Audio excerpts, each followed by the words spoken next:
মানুষ কতটা বিচিত্র হতে পারে। সব সময় স্বপ্ন দেখতে থাকে যে কাল আমি এটা করব, কাল আমি ওটা শুরু করব, কাল আমি ওটা সম্পন্ন করব। এই যে কাল শব্দটা, এই কাল অত্যন্ত বিচিত্র এক শব্দ। আমরা সব সময় এটাকে আসতে দেখতে পাই, কিন্তু এটা আসাতে বর্তমানে পরিণত হয়। আবার আজ নতুন কাল দেখতে পাই, তার জন্য অপেক্ষা করি, যখন সেটা সামনে আসে বর্তমানে পরিণত হয়। এই কাল সব সময় একটা মিথ্যে সান্ত্বনা দেয় যে সে আসছে, কিন্তু সে কখনোই আসে না। যেটা আপনার হাতে রয়েছে তা হলো আজ, বর্তমান। তাই যা করার আছে, যা সম্পন্ন করতে চান, যা শুরু করতে চান, আজ করুন, বর্তমানে করুন। কারণ আজ আপনি যা করবেন সেটাই আপনার ভবিষ্যৎ নির্ধারিত করবে। ভবিষ্যতের বিষয় ভাবতে থাকলে ভবিষ্যৎ সুন্দর হবে না। আজ কর্ম করতে হবে। তাই আজ বর্তমানে জীবনযাপন করুন, কর্ম করুন, আর আমার সাথে ভালোবেসে বলুন, রাধা রাধা।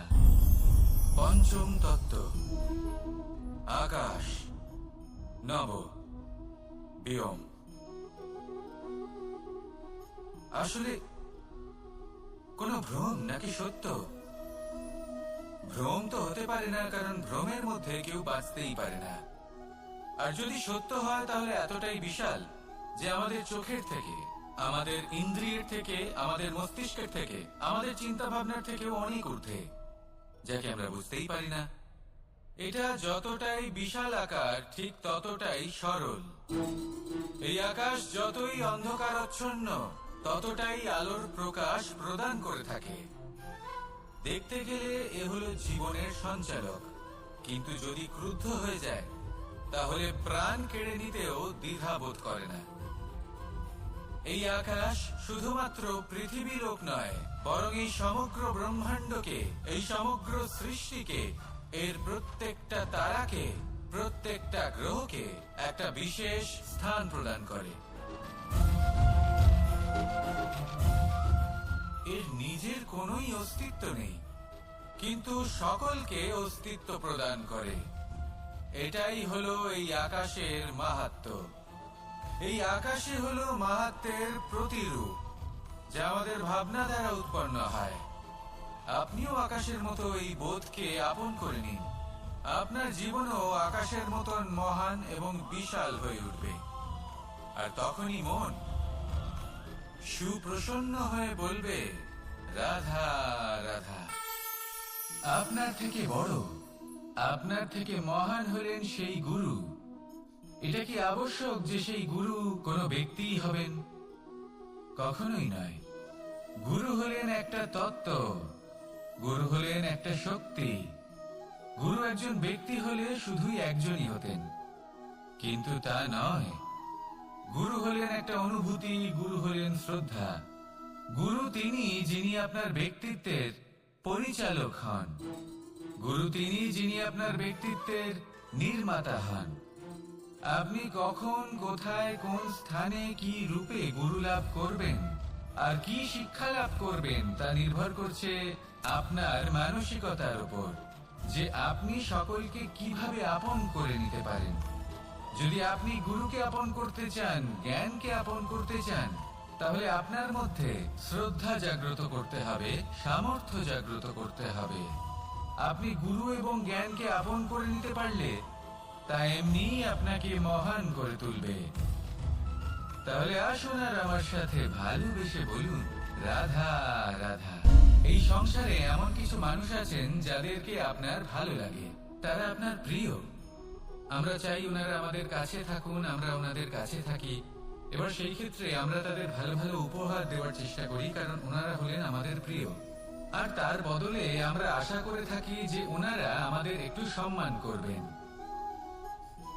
এবার এই মানুষজন যারা আমাদের প্রিয়, এদের আমরা একটা উপহার দিই। সোনা দিয়ে থাকি, আভূষণ দিয়ে থাকি, হিরে মুক্ত দিয়ে থাকি। কিন্তু যদি ভেবে দেখি, এই সবকিছুরই একটা মূল্য আছে। ভেবে দেখুন, আপনি কি তাদের এমন কোনো উপহার দিতে পারেন যা কিনা অমূল্য? তা এরকম উপহার কি হতে পারে? ঠিক বলেছেন আপনি, প্রেম। এই প্রেমই হলো অমূল্য, কারণ মন থেকে এর উৎপত্তি হয়।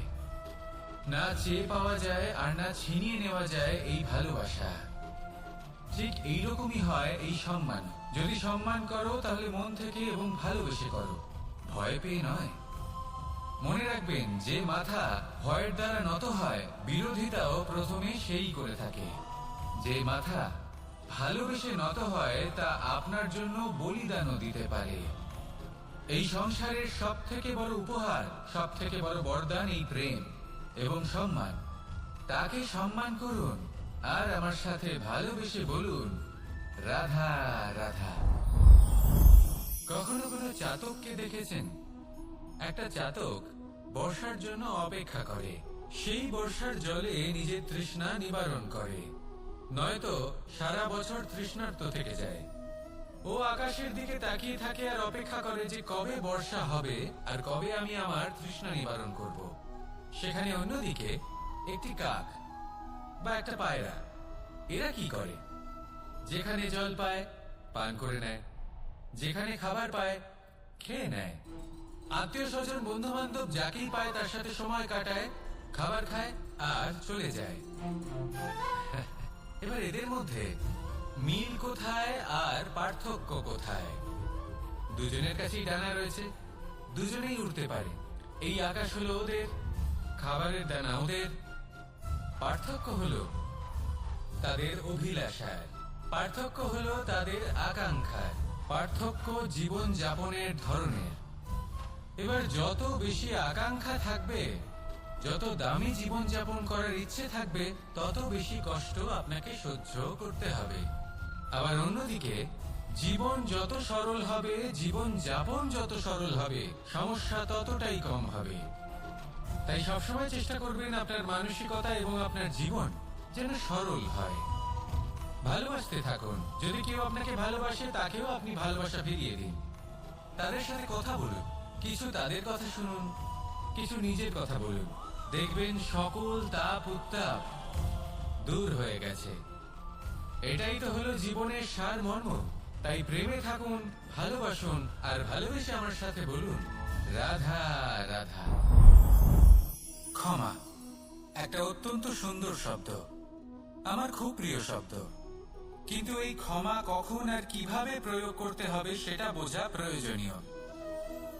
এক, যদি আপনি কোনো অন্যায় করেন আর ক্ষমা না চান, ক্ষমা প্রার্থনা না করেন, ক্ষমা চাওয়া থেকে এড়িয়ে যান, তাহলে তাতে আপনারই ক্ষতি হবে। কিভাবে? ক্ষমা না চাইলে মনের মধ্যে অহংকার জাগ্রত হয়, আর অহংকার তো প্রকৃত অর্থে আমাদের ক্ষতিই করে। দুই, কেউ যদি অপরাধ করেন, আপনার থেকে ক্ষমা না চান, তাহলে তাকে ক্ষমা করবেন না। ক্ষমা হলো অত্যন্ত অমূল্য, আর না চাইতেই কাউকে ক্ষমা দান করা এটা উচিত নয়। তিন, যদি কেউ আপনার সাথে অনুচিত কিছু করেন, অপরাধ করেন, আর আপনার থেকে ক্ষমা চান, তাহলে তাকে ক্ষমা করে দিন। তাতে আপনার অন্তরের করুণাবোধ জাগ্রত হবে, প্রেম জাগ্রত হবে, আর তা আপনার জন্য শুভ হবে। চার, যদি আপনি নিজে কোনো অপরাধ করেন, তাহলে অবশ্যই ক্ষমা চাইবেন। তাতে আপনারই লাভ হবে। কিভাবে? সামনের ব্যক্তি আপনাকে ক্ষমা করুক বা না করুক, আপনার অন্তরের অহংকার ক্ষীণ হবে, আর এই মন আরো নির্মল হয়ে উঠবে। এই ক্ষমা অত্যন্ত অমূল্য, ভেবেচিন্তে একে ব্যবহার করুন, আর আমার সাথে ভালোবেসে বলুন, রাধা রাধা। একবার একজন গুরু তার শিষ্যদের পরীক্ষা নিচ্ছিলেন। উনি ওনার প্রত্যেক শিষ্যকে একটি করে পাখি দিয়ে বললেন,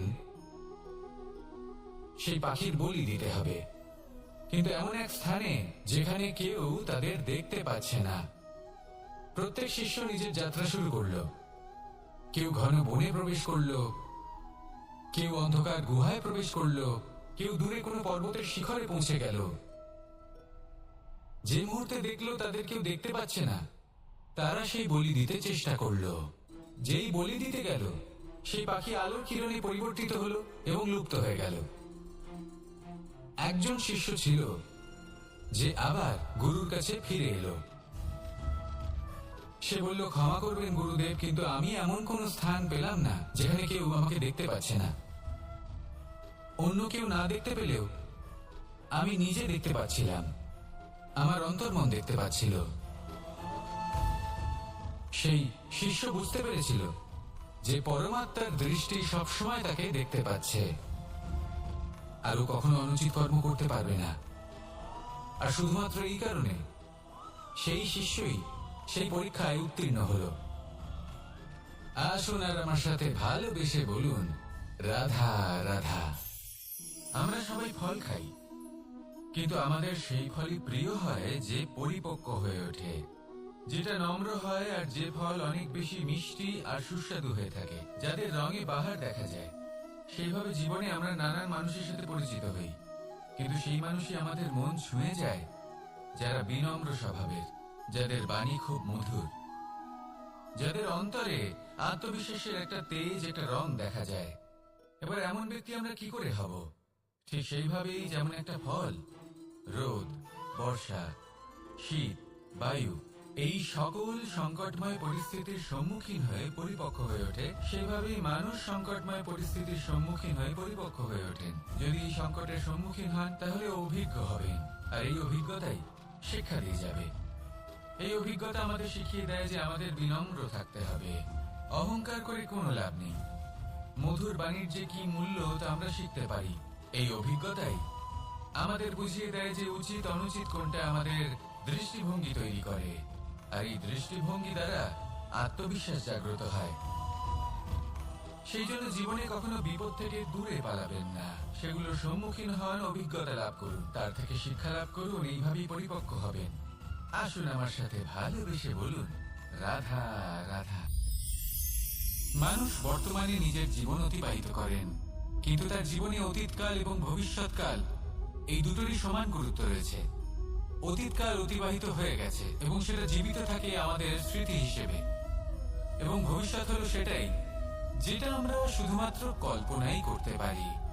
এবার অতীতের কিছু স্মৃতি এমন থাকে যা আমাদের কাছে আনন্দময় হয় না, তা কটু হয়, দুঃখজনক হয়, যন্ত্রণাদায়ক হয়।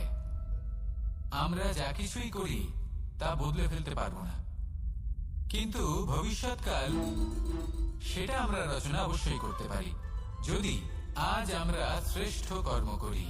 যদি আজকের এই দিনটা আমরা আনন্দের সাথে অতিবাহিত করি, সুখের সাথে অতিবাহিত করি, এক একটা মুহূর্ত আমরা আনন্দ এবং ভালোবাসার সাথে অতিবাহিত করি, আপনার আজকের এই কর্ম আপনার ভবিষ্যৎ নির্ধারণ করবে।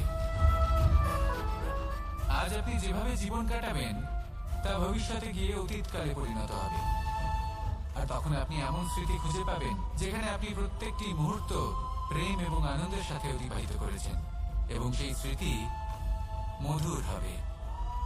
তাহলে আজ শ্রেষ্ঠ এবং উচিত কর্ম করুন, আপনি নিশ্চিত রূপে একটি উজ্জ্বল, শুদ্ধ, পবিত্র এবং আনন্দময় ভবিষ্যৎ লাভ করবেন। আসুন আমার সাথে ভালোবেসে বলুন, রাধা রাধা।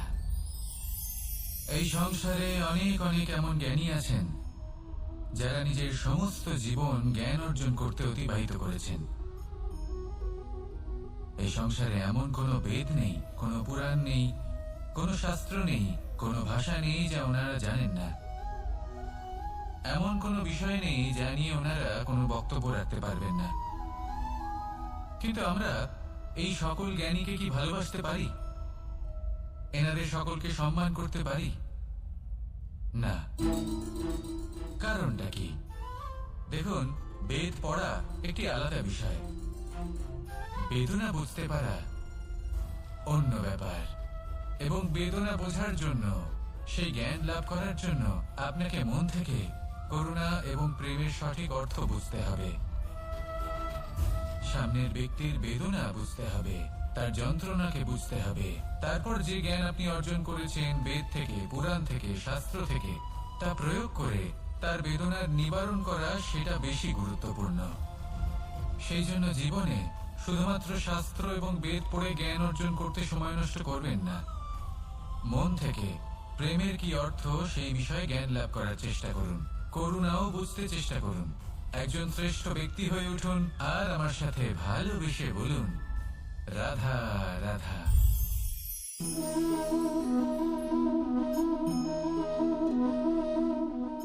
জল এই সংসারের সমস্ত প্রধান তত্ত্বের মধ্যে একটি। এই জল যে কোনো জ্বালা দূর করে, আগুনকে নিভিয়ে দেওয়ার ক্ষমতা রাখে, অবিরল অবিচল ভাবে প্রবাহিত হতে পারে, একে কেউ বাধা দিতে পারে না। এর পথে বাধা সৃষ্টি করলে নিজের পথ নিজেই খুঁজে নেবে বা সে নিজেই নিজের পথ বানিয়ে নেবে, কিন্তু কখনো থামবে না। এই জল হলো মহান, আর এর একটা মহান গুণ আছে, এর নিজস্ব কোনো রং নেই। কিন্তু যখন মেঘ থেকে বৃষ্টি রূপে পৃথিবীতে ঝরে পড়ে, তখন সমস্ত সংসারকে রঙিন করে তোলে। যেখানে খরা হয়েছে সেখানে শ্যামল করে তোলে, যে স্থান শ্যামল সেখানে ভিন্ন ভিন্ন প্রকারের পুষ্প ফুটিয়ে তোলে। এই জল, এই জলের মতন আমাদের হতে হবে। ওর যেমন কোনো রং নেই, আমাদেরও যেন কোনো অহংকার না থাকে। শুধু কর্মের এই ধারাতে বইতে থাকুন, এই সংসারের মঙ্গল করতে থাকুন, শ্রেষ্ঠ কর্ম করতে থাকুন। এই সংসারকে এটা বলার কোনো প্রয়োজন নেই যে আপনি কে। আপনি যদি কর্ম করতে থাকেন, তাহলে এই সংসার নিজে থেকেই আপনার মূল্য জানতে পারবে, আর তখন এই মন প্রসন্ন হয়ে বলবে, রাধা রাধা। বড়ই অদ্ভুত ব্যাপার, একটি পাথরের প্রতিমা যখন মন্দিরে স্থাপিত হয়, তখন তা আমাদের কাছে ভগবান সম হয়ে দাঁড়ায়। কিন্তু যখন একজন জীবিত মানুষ মন্দিরে গিয়ে থাকেন, তখন তার শরীর, মন, আত্মা সেই সব পাথর সম হয়ে দাঁড়ায়। কিন্তু এমনটা আমি ঠিক কেন বললাম ভেবে দেখুন। মানুষ এটা চান যে কোনো পরিস্থিতি, যে কোনো স্থানেই তার বিজয় হোক, কিন্তু এখানে এসে সে পরাজিত হয়। এরকম ঠিক কেন হয়? সমস্ত খেলা হলো ভাবনা চিন্তার, বিচারধারার, দৃষ্টিভঙ্গির, উত্তরদায়িত্বের খেলা। পাষাণের এই প্রতিমা, তার একটি উত্তরদায়িত্ব আছে, আশা ধরে রাখার দায়িত্ব। সেই আশা জানিয়ে মানুষ মন্দিরে আসেন। তেমনি মানুষের একটি উত্তরদায়িত্ব আছে, যেটা সে ভুলে যায়। আর সেই উত্তরদায়িত্ব হলো এটা, যে মন্দিরে যে ভগবানকে সে প্রসন্ন করতে যাচ্ছে, তাকে সে তখনই খুঁজে পাবে যখন পূর্ণরূপে সে সমর্পিত থাকবে। যদি মনে সমর্পণের ভাব না থাকে, তাহলে ভগবান কখনো প্রসন্ন হবেন না। নিজের উত্তরদায়িত্ব বোঝার বদলে মানুষ শুধু একটা অনুষ্ঠান পালন করেন, যেমন ফুলের একটা মালা অর্পণ করেন, আর সেই কারণেই তিনি পরাজিত হন।